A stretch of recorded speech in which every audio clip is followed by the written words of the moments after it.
बिहार शिक्षक भर्ती के लिए बीपीएससी आयोग ने डॉक्यूमेंट वेरिफिकेशन के लिए किन किन डॉक्यूमेंट की जरूरत पड़ेगी उसकी लिस्ट जारी कर दी है। अगर आप इस शिक्षक भर्ती प्रक्रिया में शामिल हुए हैं तो आपको ये वीडियो देखना बहुत जरूरी है कि किन किन डॉक्यूमेंट्स को आपको रेडी कर लेना है। 2 सितंबर 2023 को ये नोटिस जारी किया गया, जिसे आप अपने स्क्रीन पर देख पा रहे होंगे। इस प्रकार से आप इसको डाउनलोड करके जब पीडीएफ आपके सामने ऐसे ओपन हो जाएगा और उसमें आप सभी डॉक्यूमेंट्स को देख सकते हैं। यहाँ पर मैं बता दूँ, जैसा कि आपको ज्ञात होगा कि 4 तारीख से ये डॉक्यूमेंट वेरिफिकेशन शुरू हो रहा है 9, 10 और 11-12 के लिए। तो ये डॉक्यूमेंट्स की जो लिस्ट है वो टीजीटी और पीजीटी के लिए, लेकिन अगर आप प्राइमरी से संबंधित है तो आपको भी हिंट मिल जाएगा कि क्या क्या डॉक्यूमेंट अभी से आपको रेडी कर लेना है। ध्यान से देखिएगा, यहां पर आप देख सकते हैं अभ्यर्थियों को दिनांक 29 अगस्त को दस्तावेज सत्यापन की सूचना के आलोक में निर्धारित तिथि को अभ्यर्थी स्वयं उपस्थित होकर के अपने साथ सभी मूल प्रमाण पत्र, नवीनतम पासपोर्ट साइज रंगीन फोटोग्राफ, ऑनलाइन आवेदन प्रवेश पत्र तथा सभी प्रमाण पत्र की 2 सेट स्वप्रमाणित छाया प्रति निम्नलिखित चेकलिस्ट में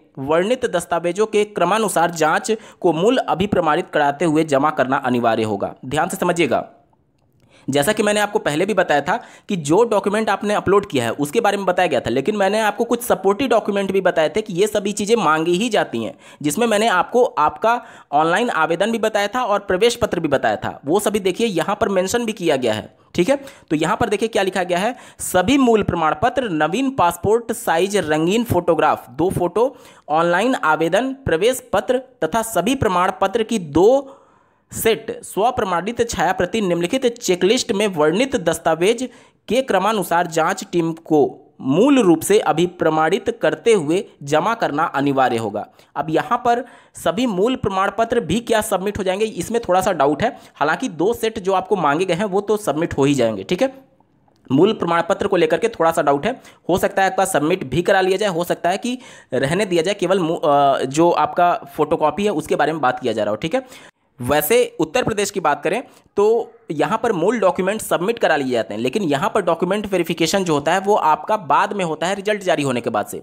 तो अब ये बिहार में डिपेंड करेगा कि किस प्रकार से चीज़ें होती हैं, लेकिन यहाँ पर चूंकि बातें स्पष्ट नहीं की गई हैं, यहाँ पर सभी मूल प्रमाण पत्र और अंडरलाइन करते हुए सभी लाइनों को लिखा गया है। तो इससे तो यही प्रतीत हो रहा है कि जमा करना अनिवार्य होगा। अब ये मूल प्रमाण पत्र को के लिए है या फिर केवल फोटोकॉपी के लिए, ये बातें थोड़ा सा इनके द्वारा और ज़्यादा क्लेरिफाई करनी चाहिए थी।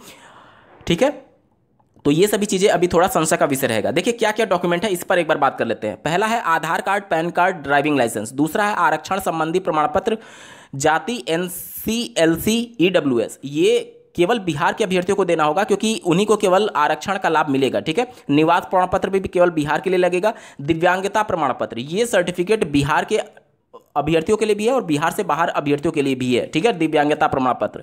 उसके बाद से भूतपूर्व सैनिक संबंधी प्रमाण पत्र, जो कि एक्स सर्विसमैन होते हैं उनकी बात की जा रही है। इसके अलावा अगर आप बिहार के नियोजित शिक्षक हैं तो उनके लिए अलग से दस्तावेज होता है, उनका एक्सपीरियंस सर्टिफिकेट और जो भी डॉक्यूमेंट होगा उनको देना होगा। स्वतंत्रता सेनानी के नाती पोता और इन सब के लिए प्रमाण पत्र देना होगा। इसके अलावा पेपर 1 सीटेट, बीटेट एवं दस्तावेज प्रमाण पत्र, यानी कि आपको सीटेट का सर्टिफिकेट देना है और मार्कशीट और सर्टिफिकेट दोनों अलग अलग इशू होता है, तो उसके क्रम में दस्तावेज और प्रमाण पत्र लिखा गया। ठीक है, तो इसको लेकर के कंफ्यूज मत होइएगा। और बीटेट जो है वो केवल बिहार के अभ्यर्थियों के पास होगा, अन्य राज्य के अभ्यर्थी के पास नहीं होगा। तो सीटेट या बीटेट में से पेपर 1 वाला आपको देना है। ठीक है, Bihar state paper 1, Bihar state paper 2। तो ये चूंकि 9th 10th के लिए काउंसलिंग हो रहा है, तो उसमें 9th 10th और 11th 12th वाले टीचर के लिए तो वहाँ पर स्टेट मांगा जाता है। ठीक है, तो इसको लेकर के कंफ्यूज मत होइएगा, प्राइमरी में स्टेट नहीं लगता है। इसके अलावा दक्षता दस्तावेज प्रमाण पत्र, तो दक्षता आपके पास नहीं होगा, आपके पास पात्रता होगा। देखिए ऑनलाइन आवेदन जब आपने किया था तो एक कॉलम में पूछा गया था कि आपके पास पात्रता है या फिर दक्षता है।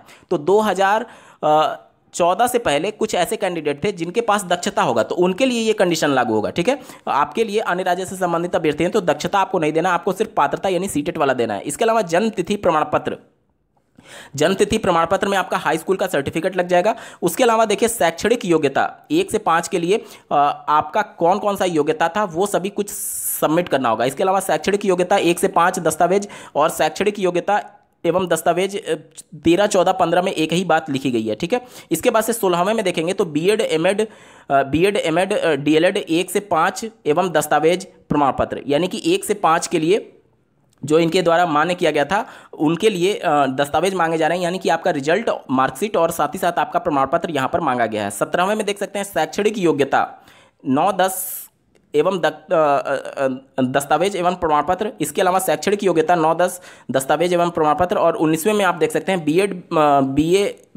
बीएससी बीएड 9-10 एवं दस्तावेज और शैक्षणिक योग्यता 11-12। ये सबसे आपका कोई भी लेना देना नहीं है, ये टीजीटी पीजीटी के लिए, ठीक है। तो ये सभी डॉक्यूमेंट्स आपसे मांगे गए हैं। इसके अलावा आप नोट में देख लीजिए, यदि कोई अभ्यर्थी 9-10 एवं 11-12 के लिए आवेदन किए हैं तो वो किसी भी तिथि को ही दोनों वर्ग के लिए दस्तावेज सत्यापन कराना सुनिश्चित करें। 2 तारीख को ये नोटिस जारी हुआ है, यानी कि 11-12 और 9-10 दोनों शिक्षकों के लिए जो डॉक्यूमेंट वेरिफिकेशन हो रहे हैं, उसमें अगर एक ऐसा अभ्यर्थी है जो कि 9-10 और 11-12 दोनों के लिए आवेदन किया है तो उसको अलग अलग काउंसलिंग कराने की जरूरत नहीं है, उसको एक ही दिन दोनों का काउंसलिंग करा लिया जाएगा, ठीक है। यहां से ये सभी बातें क्लियर हो चुकी हैं।